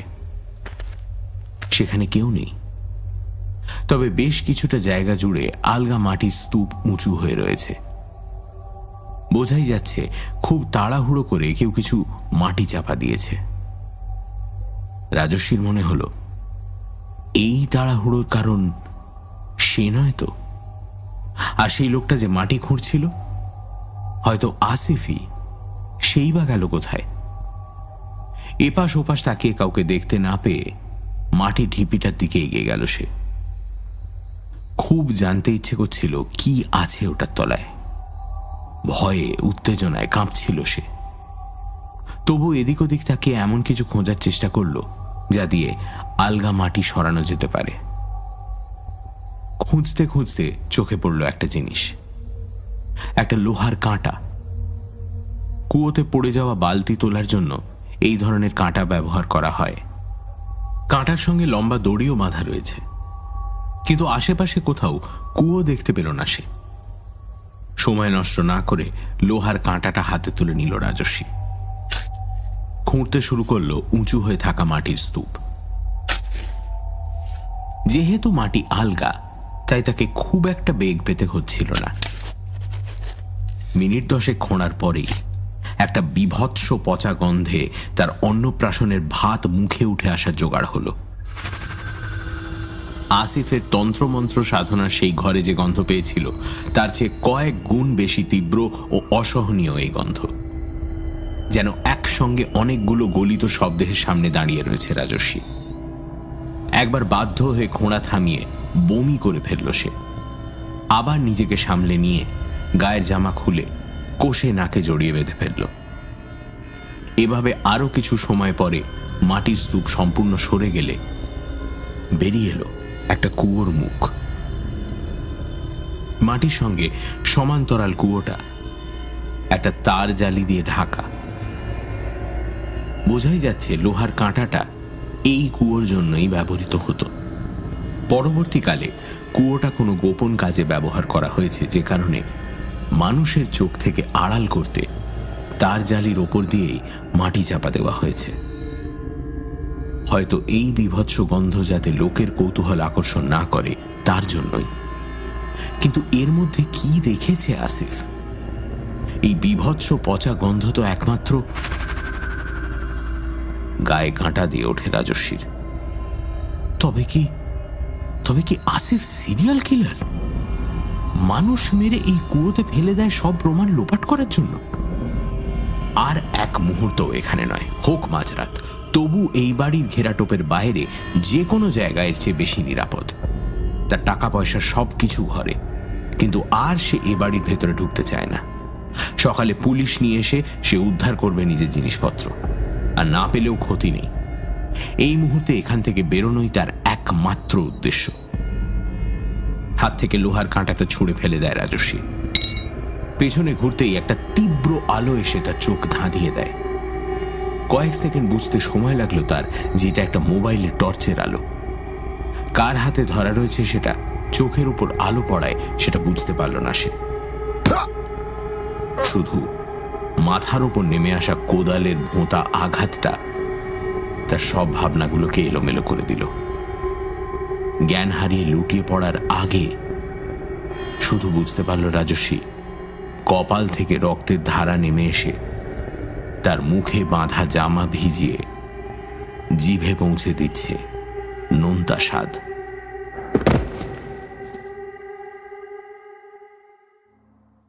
মাথায় তীব্র যন্ত্রণা নিয়ে চোখ খুলতেই ঠিক মুখের উপর ঝোলানো সাদা আলোটা যেন দ্বিতীয় আঘাত হানল। আবার প্রবল কষ্টে চোখ বন্ধ হয়ে গেল রাজস্বীর। কিছুক্ষণ পর আবার যখন চোখ খুলল তখন একটু সয়ে এসেছে আলোটা। নড়ার চেষ্টা করতেই বুঝতে পারল তার হাত পা শক্ত করে বাঁধা। তার কেমন অপারেশন থিয়েটারের কথা মনে পড়ছিল। তার মুখে বাঁধা জামাটাই সম্ভবত এখন তার কপালে বেঁধে রক্ত বন্ধ করার চেষ্টা করা হয়েছে। একটা গুনগুন করে গানের আওয়াজ কানে আসছে। মাথা ঘুরিয়ে দেখার চেষ্টা করল রাজস্বী। সে মাথা ঘোরাতেই আসিফ ঝুঁকে পড়ল তার মুখের ওপর। গান বন্ধ করে ব্যস্ত হয়ে উঠে বলল, আহা হা, নড়িস না, বড্ড রক্ত পড়ছে রে। আই এম সো সরি বন্ধু, আমি তোকে আঘাত করতে চাইনি, কিন্তু দোষটা তোরই, যাই বল। খুব কৌতূহল তোর, জানিস তো। আগেই বলেছিলাম আমাকে না জিজ্ঞেস করে বেরোবি না ঘর থেকে, আর তুই শুধু বেরোলি না, আমার সব গোপন কথা জেনে ফেললি। মিতুল আর ইমনের থাকার ঘরে ঢুকলি, ওদের দেখে ফেললি, এমনকি আমার কুয়োতে লুকোনো মৃত মানুষদের বিরক্ত করলি। তুই আমার ছোটবেলার বন্ধু, ভেবেছিলাম দুদিনের জন্য বেড়াতে এসেছিস, থাকবি, আনন্দ করবি, তারপর চলে যাবি। কিন্তু তুই বড্ড বেশি জেনে ফেললি রে। আমার আর উপায় ছিল না। তোর মোবাইল ফোনটা আমি পেয়েছিলাম, ওই যে তখন যেটা টর্চটা তোর মুখে ফেললাম, ওটা তোরই। আমার মোবাইলটা 2 মাস আগে জলে নষ্ট হয়ে গেছে। আমি একটু উঠে বসবো, আমার হাতটা খুলে দে। নিশ্চয়ই, তুই আমার অতিথি, তোর সুবিধে অসুবিধে দেখা তো আমারই কর্তব্য। আসিফ খাটের সঙ্গে বাঁধা রাজস্বীর সারা দেহে জড়ানো দড়িটা খুলে নিল। তারপর তার পিঠে হাত দিয়ে তাকে উঠে বসতে সাহায্য করল। রাজস্বী সবে একটু আরাম বোধ করছিল, ঠিক তক্ষুনি আসিফ পিছ মোড়া করে বেঁধে ফেলল তার হাত। কিছু মনে করিস না রে, এটুকু আমাকে করতেই হবে। তা বলে ভাবিস না আমি তো ছোটবেলার বন্ধুত্ব ভুলে গেছি। এই দেখ না, কি রক্ত পড়ছিল তোর, কিছুতেই রক্ত বন্ধ হচ্ছিল না, শেষমেশ সেলাই করতে হলো। এ দেখ। একটা ছোট আয়না হাতে নিয়ে এগিয়ে আসে আসিফ। এক টানে রাজস্বীর মাথা থেকে খুলে ফেলে তারই জামা দিয়ে বাঁধা পট্টিটা। রাজস্বীর সামনে আয়নাটা ধরতেই শিউরে উঠে প্রথমটায় চোখ বন্ধ করে ফেলে সে। তারপর চোখ খুলে আয়নায় নিজের ছায়া দেখে চিনতে পারল না রাজস্বী। সারা মুখ ফুলে কালশিটে পড়ে গেছে, চোখ দুটো প্রায় দেখাই যাচ্ছে না, আর কপালের ওপর কালো সুতোর বড় বড় ফোঁড়। সেলাইয়ের মাঝখানে জায়গায় জায়গায় চামড়া কুঁচকে উঁচু হয়ে রয়েছে। রক্ত শুকিয়ে জমে রয়েছে সারা মুখ জুড়ে। আনাড়ি হাতের সেলাই মুখের আকৃতি পাল্টে দিয়েছে প্রায়। নিজের অজান্তে মুখ থেকে একটা আর্তনাদ বেরিয়ে আসে রাজস্বীর। এ কোন উন্মাদের পাল্লা এসে পড়ল? আসিফ, আমায় ছেড়ে দে। আমি কাউকে কিচ্ছু বলবো না। এখান থেকে সোজা এয়ারপোর্টে গিয়ে যে ফ্লাইট পাবো তাতেই আমি কলকাতা ফিরবো, আর কোনোদিন আসবো না, বিশ্বাস কর। প্লিজ আসিফ, প্লিজ আমাকে। তোর মনে আছে রাজু, ছেলেবেলায় তুই আমার কষ্ট সহ্য করতে পারতিস না। আমার চোখে জল দেখলে তুই পাগল হয়ে যেতিস। উত্তরপাড়ার বিপ্লবের সঙ্গে ফুটবল খেলার সময় ধাক্কাধাক্কিতে আমার হাত ভেঙে গেছিল। সেই জন্য তুইও পরের দিন ওকে মেরে ওর হাত ভেঙে দিয়েছিলি, মনে পড়ে? আমি জানি তুই সবকিছু শুনলে আর যেতে চাইবি না, আমাকে সাহায্য করবি রাজু? কিরে, শুনবি? সব কথা শুনবি? রাজস্বীর মাথা নাড়া ছাড়া আর উপায় ছিল না। এরপরের ঘণ্টাখানেক বিস্ময়ে হতবাক রাজস্বী ভাবতে থাকে, এও কি সম্ভব, নাকি আসিফের উন্মাদ মস্তিষ্কের উর্বর কল্পনা এসব? কিন্তু এ বাড়িতে তার নিজের অভিজ্ঞতার সঙ্গে অনেকখানি মিলে যায় আসিফের গল্প। ঈশ্বর, আমাকে শক্তি দাও। মিতুল, আমি আসছি। তোমাকে আমার জীবনে আবার আগের মতো করে চাই। আমি যে তোমাকে ছাড়া আর কিচ্ছু জানি না। তুমি ছাড়া আমাদের সংসারকে কে আবার গুছিয়ে তুলবে মিতুল? আমি তোমাকে ছাড়া থাকতে পারবো না। তোমাকে আমি ফেরাবই। জানিস, কবর খুঁড়ে মৃতদেহটা বার করতে গিয়ে হাঁপিয়ে উঠেছিলাম আমি। মিতুল আমার স্ত্রী, কিন্তু শুধু আমার স্ত্রী নয়, আমার ছেলে ইমনের মা, আমার জীবনের অনুপ্রেরণা, আমার বেঁচে থাকার রসদ। সেই বিশ্ববিদ্যালয় থেকে আমাদের পরিচয়। প্রথম দিন থেকে যেন নিয়তি ঠিক করে দিয়েছিল মৌমিতা এহসান ওরফে মিতুল আমার জীবনে ধ্রুবতারা হয়ে আসবে। প্রেমটা উভয় পক্ষের ছিল ঠিকই, কিন্তু মিতুল সাড়া দিয়েছিল অনেক পরে। একদিন জোর করায় ও জানিয়েছিল জীবনের আতঙ্কের কথা। মিতুলের জন্মের পরেই কোন একজন মুর্শিদ ওর বাড়িতে আসেন। তিনি কয়েকদিন বয়সী মিতুলকে দেখে ভবিষ্যৎবাণী করেছিলেন যে খুব কম বয়সে জলে ডুবে মৃত্যু হবে এই মেয়ের। কন্যা অন্ত প্রাণ মিতুলের আব্বু সেই থেকে মেয়েকে আগলে রেখে বড় করেছেন। এমনকি বাড়ির গাড়ি ছাড়া থেকে কোথাও যেতে দিতেন না তিনি।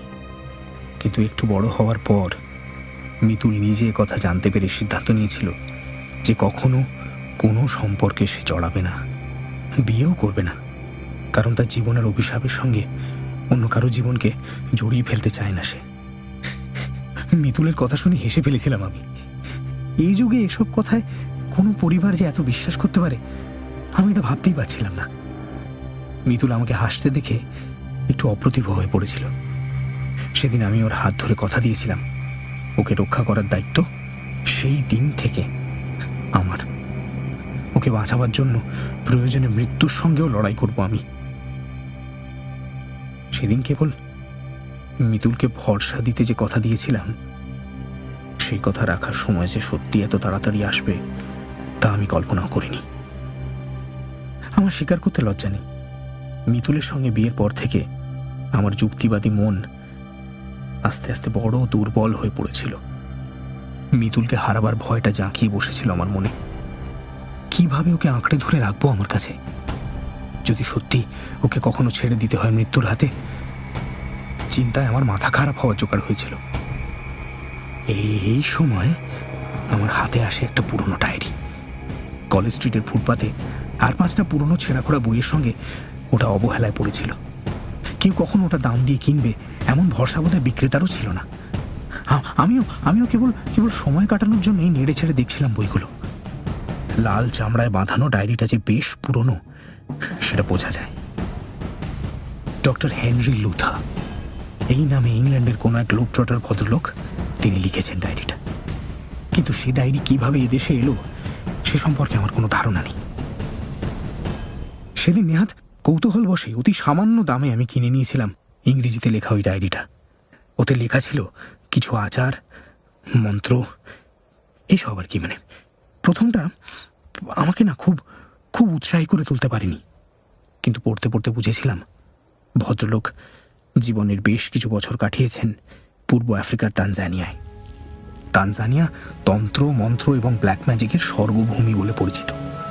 তানজানিয়ার হায়াবে নামক বন্য উপজাতির বিশ্বাস জয় করে তাদের সঙ্গে বসবাস শুরু করেন হেনরি। এই হায়াবেরা নাকি মৃত মানুষকে জাগানোর পদ্ধতি জানত। হয়তো এখনো এসব চর্চা আছে ওদের মধ্যে, কিন্তু সভ্য মানুষকে এসব জানতে দেয় না তারা। হেনরি কিন্তু তাদের কাছ থেকে শিখেছিলেন এই পদ্ধতি।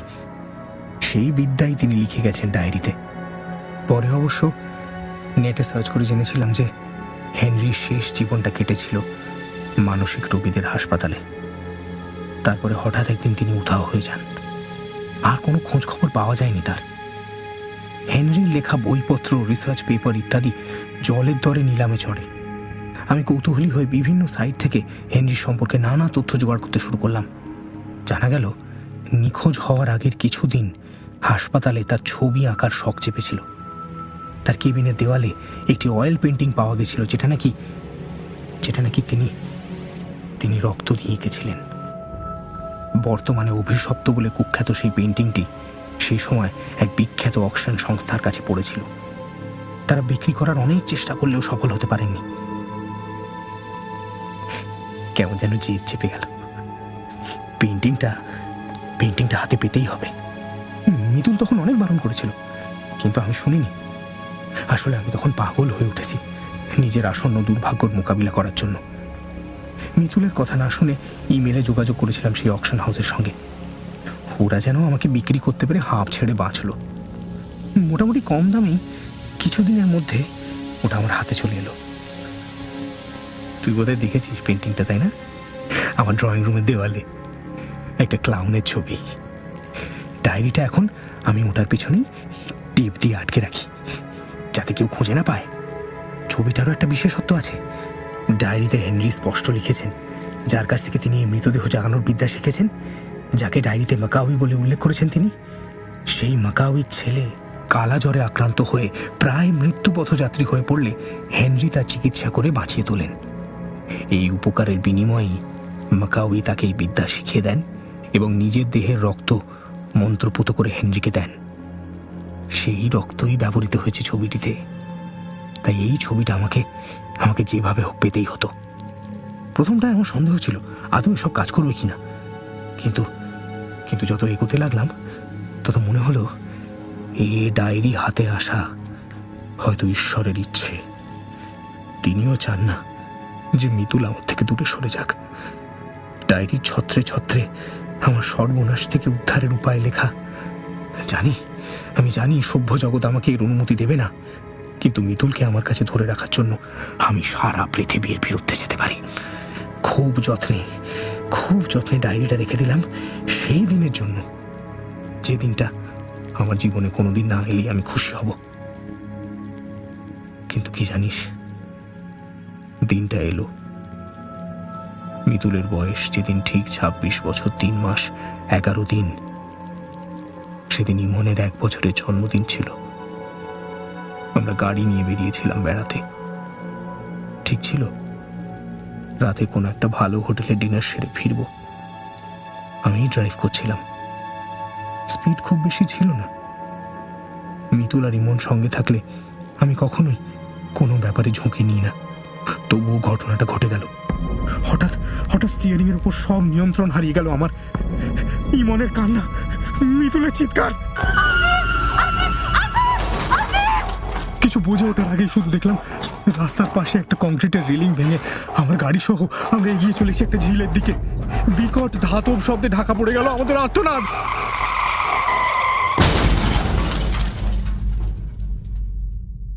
ইমনকে আর কোনোদিন কোলে নিয়ে আদর করা হলো না আমার। 1 বছরের শিশুটা জন্মদিনেই ছেড়ে গেল আমাকে। আমারই দোষ, আমারই দোষ। নিশ্চয়ই অন্যমনস্ক হয়ে পড়েছিলাম গাড়ি চালাতে গিয়ে। কিন্তু কি করে আমি এমন করতে পারি? মিতুলকে যে কথা দিয়েছিলাম আমি যে কিভাবে অক্ষত হয়ে বেঁচে ফিরলাম তাও আমার কাছে বিস্ময়। এই ঘটনার কয়েক ঘন্টার মধ্যে কবর খুঁড়ে মিতুলকে বাড়িতে ফিরে আনলাম আমি। ডায়েরিতে লেখা পদ্ধতি অনুসরণ করে প্রাণ সঞ্চার করতে সক্ষম হলাম ওর দেহে।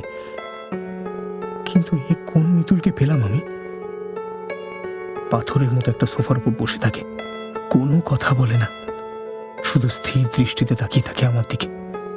ও যদি আমায় দোষারোপ করতো, অভিযোগ করতো, চিৎকার করে বলতো যে তোমার জন্যই তছনছ হয়ে গেল আমাদের সুন্দর সংসারটা, তাহলে হয়তো আমি স্বস্তি পেতাম। কিন্তু ওরই চুপ করে তাকিয়ে থাকা আমি সইতে পারি না। ইমনের খেলনা, ইমনের জামা, মোজা সব আমি গুছিয়ে রাখি। মিতুলের সামনে ওগুলো দিয়ে চেষ্টা করেছি ওকে কাঁদানোর, ওকে স্বাভাবিক করে তোলার, কিন্তু না, কোনো প্রতিক্রিয়া দেখি না ওর মধ্যে। ঠিক যেন একটা জীবন্ত মৃতদেহ বসে থাকে আমার সামনে। ওকে যে জীবনে ফিরিয়ে আনতেই হবে। ওকে ছাড়া আমি যে বাঁচবো না। খুব যত্ন করে ওর চুল আঁচড়ে দিই আমি, চুলের সঙ্গে জড়িয়ে থাকা শামুক ছাড়িয়ে দিই, ওর পোশাক থেকে অবিশ্রান্ত ঝরে পড়া জল বারবার মুছে দিই, ওর সুন্দর অথচ ফ্যাকাশে মুখমণ্ডল থেকে খুঁটে তুলে দিই শ্যাওলার গ্লানি।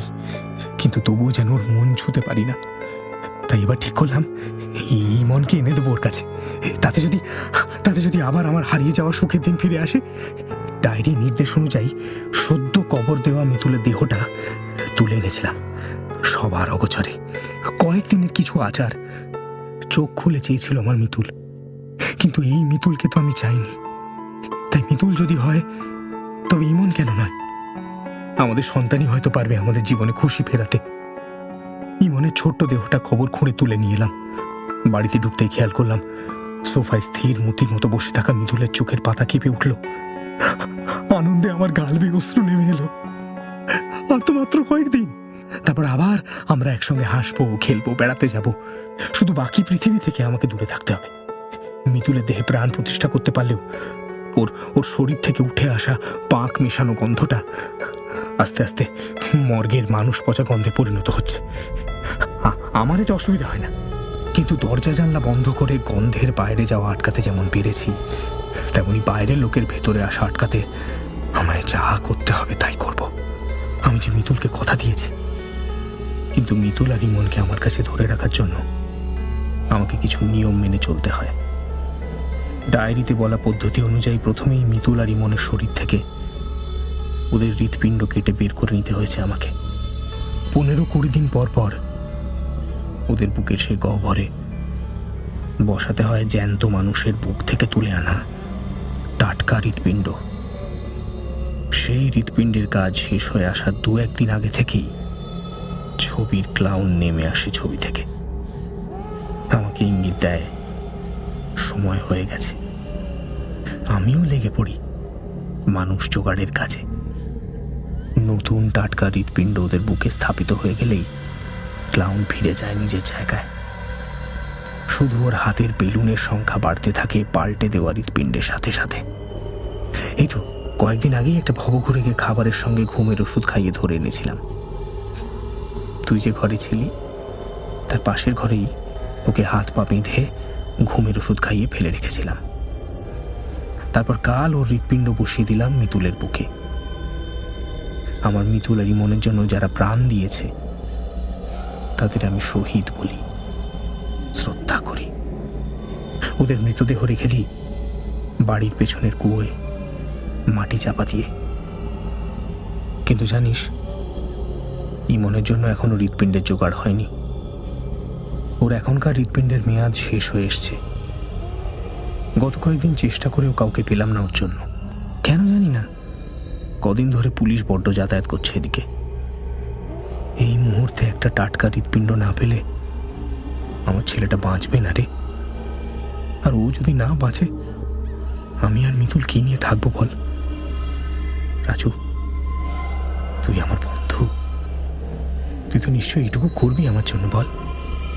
কি রে, করবি না? হ্যাঁ, মানে আমি কি করতে পারি? এই এই তুই কি বলতে চাইছিস? হ্যাঁ, তুই বুঝতে পারছিস না রাজু, তুই বুঝতে পারছিস না। দেখ, আমি তোর কাছে হাত জোড় করছি, পায়ে ধরছি তোর। আমার এত পরিশ্রমে জল ঢেলে দিস না ভাই।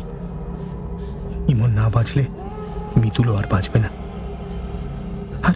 আর তোরও তো এই পৃথিবীতে নিজের বলতে আমি ছাড়া কেউ নেই, বল? আমার জন্য এটুকু তো তুই করতেই পারিস। করবি তো রাজু? আসিফের চোখ চকচক করে ওঠে। রাজস্বী প্রাণপণে চেষ্টা করছিল দড়ির বাঁধন থেকে নিজেকে ছাড়াবার। ছটফট করতে করতে সে বলে উঠল, তুই পাগল হয়ে গেছিস আসিফ। তুই প্রকৃতির বিরুদ্ধে গিয়ে কখনোই জিততে পারবি না। মিতুল আর ইমন মারা গেছে, ওদের শান্তিতে মাটির নিচে ঘুমোতে দে। এখন ওরা যেভাবে আছে তাকে বেঁচে থাকা বলে না।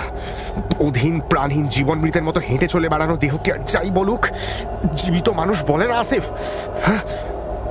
আসিফ শান্তভাবে তাকিয়েছিল রাজস্বীর মুখের দিকে। রাজস্বীর মনে হলো ও বোধহয় বুঝছে রাজস্বীর কথা। আসিফ, আমার কথা শোন, আমার কথা শোন। তোর চিকিৎসার দরকার, কিছু চিন্তা করিস না। হ্যাঁ, সব ঠিক হয়ে যাবে। আমি তোকে ভালো ডাক্তারের কাছে নিয়ে যাব। তুই আবার আগের মতোই সুস্থ হয়ে যাবি। কিরে যাবি তো আসিফ? আসিফ, যাবি তো? আচমকা লাফ দিয়ে রাজস্বীর একেবারে মুখের সামনে এসে দাঁড়ায় আসিফ। হাতে তালু দিয়ে প্রচন্ড ধাক্কা মারে রাজস্বীর বুকে। রাজস্বী টাল সামলাতে না পেরে হাত পা বাঁধা অবস্থাতেই বালির বস্তার মতো পড়ে যায় মাটিতে। প্রচন্ড চিৎকার করে ওঠে সে। আসিফ তাকে চিৎ করে তার বুকের ওপর বসে পড়ে। গোঙাতে গোঙাতে কোনো মতে চোখ খুলে মুখের ওপর ঝুঁকে পড়া আসিফের নিষ্ঠুর মুখটা দেখতে পেল রাজস্বী। আর তার দুই কাঁধের ওপর দিয়ে তাকেই দেখছে দুটো ফ্যাকাশে রক্তশূন্য মুখ, যাদের মণিহীন চোখগুলো দেখে বোঝার উপায় নেই যে এরাও কখনো প্রাণময় পৃথিবীর বাসিন্দা ছিল। দুই বিভীষিকার মাঝখানে আসিফের শক্ত চোয়ালে ধীরে ধীরে ফুটে উঠল ধূর্ত হাসি। রাজস্বী বুঝতে পারছিল আসিফকে বুঝিয়ে কোনো লাভ নেই। মানসিক বিকারের সঙ্গে যদি যুক্ত হয় অলৌকিক শক্তির অধিকার, তবে সেই উন্মাদকে থামানোর ক্ষমতা অন্তত তার মতো সাধারণ মানুষের নেই। আসিফের হাতে উঠে এসেছে একটা ধারালো চওড়া ছুরি। সাধারণত মাংসের দোকানে কসাইদের হাতেই চপার জাতীয় ছুরি দেখতে পাওয়া যায়। শিউরে উঠে চোখ বন্ধ করে ফেলল রাজস্বী। যে 2-4 মুহূর্ত এই পৃথিবীতে আছে, সে সেগুলো প্রাণপণে অনুভব করতে চেষ্টা করল। একটা ঝটাপটি শব্দে চোখ খুলতেই রাজস্বী বুঝল তার বুকের ওপর চেপে বসা আসিফের ওজনটা হঠাৎই সরে গেল যেন। ঘরের মধ্যে অনেকগুলো কণ্ঠস্বর। পুলিশ, বেশ কয়েকজন পুলিশ ঘরের মধ্যে। 2-3 জন পেছন থেকে চেপে ধরে আছে আসিফকে। আর কয়েকজন তার হাত পায়ের বাঁধন খুলে দিয়ে তাকে উঠে বসতে সাহায্য করলেন। এদের মধ্যে সাধারণ পোশাকে থাকা একজন মহিলা অফিসার তাকে জিজ্ঞেস করলেন, আপনি ঠিক আছেন তো? রাজস্বী মাথা নাড়তেই তিনি অন্য একজন অফিসারকে নির্দেশ দিলেন, অ্যাম্বুলেন্সে ফোন করুন, ওকে এক্ষুনি হাসপাতালে পাঠানোর ব্যবস্থা করতে হবে। আমাকে ছেড়ে দিন, আমাকে ছেড়ে দিন। ইমনকে না হলে আর বাঁচানো যাবে না। রাজু, রাজু, রাজু, তুই বল না। রাজু, রাজু, রাজু, রাজু, তুই বল, তুই সব জানিস, তুই জান, তুই বল প্লিজ। রাজু, রাজু। রাজস্বী মুখ ঘুরিয়ে নিল। পুলিশ অফিসার 3 জন আসিফকে টানতে টানতে ঘর থেকে বের করে নিয়ে যাওয়ার পর তার আর্তনাদ চাপা পড়ে গেল। একজন অফিসার রাজস্বীর হাতে জলের গ্লাস ধরিয়ে দিলেন। তারপর মহিলা অফিসার বললেন, নমস্কার, আমি Sarita Kapoor from crime branch. গত 1 মাস ধরে মিস্টার আসিফ আক্তারের বাড়ির উল্টো দিকের বাড়ি ভাড়া নিয়ে আমি আছি। কিছুদিন ধরে এই অঞ্চলে একের পর এক মানুষ উধাও হয়ে যাচ্ছে। বেশিরভাগই ভবঘুরে বা বস্তিবাসী, নিম্নবিত্ত মানুষ। আর প্রায় প্রতিবারই লোক উধাও হওয়ার আগে আসিফ আক্তারকে দেখা গেছে বেশি রাতের দিকে ঘটনাস্থলের আশেপাশে ঘোরাঘুরি করতে। কাজেই পুলিশের প্রাইম সাসপেক্ট ছিলেন উনি, কিন্তু ওর বিরুদ্ধে প্রমাণ সংগ্রহ করা যাচ্ছিল না। যদিও পুলিশ ইচ্ছে করলে সন্দেহের ভিত্তিতে ওয়ারেন্ট বের করে ওর বাড়িতে সার্চ করতেই পারত, তবু বাই চান্স যদি কিছু পাওয়া না যেত, তবে মিস্টার আক্তার সতর্ক হয়ে যেতেন। সেটা আমরা চাইনি, বরং ওকে রেড হ্যান্ডেড ধরতে চেয়েছিলাম। এই 1 মাসে এ বাড়িতে কাউকে স্বেচ্ছায় আসতে দেখিনি, মানে উনি কাউকে অ্যালাউ করেননি। তাই সেদিন যখন দেখলাম উনি আপনাকে এ বাড়িতে ঢুকতে দিলেন, তখনই ঠিক করেছিলাম যেভাবেই হোক আপনার সঙ্গে কথা বলে পুলিশের পক্ষ থেকে আপনার সাহায্য প্রার্থনা করব। কিন্তু তার কোনো সুযোগ আপনি দিলেন না। 1 মিনিটের জন্যও আপনাকে বাইরে বেরোতে দেখিনি। তাই আপনার নিরাপত্তা নিয়েও সন্দেহ জাগছিল আমার। কাল রাতে বিকট গন্ধে আমার ঘুম ভেঙে যায়। তখনই আমার ব্যালকনি থেকে দেখতে পাই আসিফ আপনার মাথায় কিছু দিয়ে আঘাত করলেন। আপনি পড়ে যেতেই আপনাকে কাঁধে তুলে তিনি ভেতরে চলে গেলেন। আমি আর দেরি করিনি। আসিফ যে মানসিক রোগী সে সম্বন্ধে আমার কোনো সন্দেহ নেই। অধিকাংশ সিরিয়াল কিলারের কিলিং স্প্রির পিছনে কোনো বিশেষ কারণ লুকিয়ে থাকে। আসিফের স্ত্রী ও পুত্র মাস 2 আগে একটা দুর্ঘটনায় মারা যায়। তারপর থেকেই ওর মাথায় গোলমাল দেখা দেয় সম্ভবত। আপনাকে নিয়ে ভেতরে যাওয়ার পরেই আমি ফোর্স কল করি। ইনফ্যাক্ট আপনার নিরাপত্তা নিয়ে খুব চিন্তায় ছিলাম। অবশেষে আমরা ঠিক সময় এসে পৌঁছতে পেরেছি। আপনাকে আমাদের প্রয়োজন হবে সাক্ষী হিসেবে। আশা করি আপনি আমাদের নিরাশ করবেন না। আপনার রক্তমাখা কোদালটাও পাওয়া গেছে। ওটা ছাড়া আরো কিছু অস্ত্রও পেয়েছি। নিশ্চয়ই অন্য ভিকটিমদের ডিএনএ স্যাম্পল মিলবে ওগুলো থেকে। এই সময় একজন কনস্টেবল এসে ভদ্রমহিলার কানে কানে কিছু বলাতে ওর ভুরু কুঁচকে উঠল। কি ব্যাপার ম্যাডাম? একটা ঘরে কিছু ব্ল্যাক ম্যাজিকের সামগ্রী পাওয়া গেছে আর 2টো খাট। পুরো ঘটনাটার পিছনে কি শুধুই আসিফের পাগলামি, নাকি কোনো তান্ত্রিকেরও উস্কানি রয়েছে? খতিয়ে দেখতে হবে। রাজস্বী যে কথাটা সরিতাকে বলতে পারছিল না সেটা হলো তার নিজের চোখে দেখা 2 বিভীষিকার কথা। এই কথা বললে পুলিশ তাকেও পাগল মনে করবে, অথচ নিজের চোখকে সে কিভাবে অবিশ্বাস করবে? ইতিমধ্যে অ্যাম্বুলেন্স এসে গেছে। স্ট্রেচারে শুয়ে যেতে যেতে ক্লাউনের পেন্টিংটার দিকে চোখ গেল রাজস্বীর। কি মনে হতে পাশে হেঁটে যাওয়া একজন পুলিশ কনস্টেবলকে জিজ্ঞেস করলো রাজস্বী, আচ্ছা এখনই বাড়ির কি হবে? আপাতত পুলিশ এ বাড়ি সিল করে দেবে। নিশ্চিন্ত হয়ে চোখ বুঝল রাজস্বী। বাড়ির বাইরে তখন কুয়ো থেকে পচা মৃতদেহ উদ্ধারের কাজ চলছে। বিকট গন্ধে ভারী হয়ে উঠেছে চারপাশের বাতাস। মাস তিনেক পরের কথা। আসিফের ট্রায়াল চলছে এখনো। এর মধ্যে একবার রাজস্বীকে যেতে হয়েছিল সাক্ষ্য দিতে। সকালে চায়ের কাপে চুমুক দিতে দিতে খবরের কাগজে একটা খবর পড়ে বুকের ভেতরটা কেঁপে উঠল তার। দিল্লির শহরতলির এক বাড়িতে দুদিন আগে রাতে তালা ভেঙে চুরি। বাড়িটি দিল্লি পুলিশ সিল করে দিয়েছিল কোনো এক অপরাধজনিত কেসের কারণে। বাড়ির নানা ছোটখাটো জিনিসের সঙ্গে একটি দামি বিদেশি পেন্টিংও চুরি গেছে। সবচেয়ে অদ্ভুত ব্যাপার, বাড়ির ভেতরের একটি ঘরে একজন মহিলা ও একটি শিশুর কঙ্কাল মিলেছে। দিল্লি পুলিশের মতে কঙ্কাল দুটি বাড়ি সিল করার সময় ছিল না। বিষয়টি নিয়ে এলাকায় চাঞ্চল্য ছড়িয়েছে। তদন্ত চলছে।